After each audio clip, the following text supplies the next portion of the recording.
حضرت ابو موسیٰ رضی اللہ عنہ نبی اکرم صلی اللہ علیہ وآلہ وسلم کا یہ فرمان نقل کرتے ہیں، ہر مسلمان پر صدقہ کرنا لازم ہے۔ حضرت ابو موسیٰ رضی اللہ عنہ نے عرض کیا، اگر کوئی شخص نہ پائے تو آپ کیا کہتے ہیں؟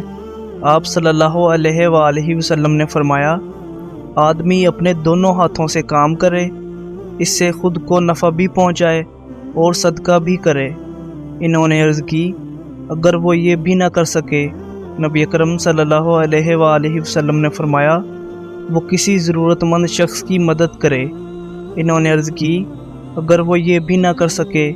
نبی اکرم صلی اللہ علیہ وآلہ وسلم نے فرمایا، وہ نیکی یعنی بھلائی کا حکم دے۔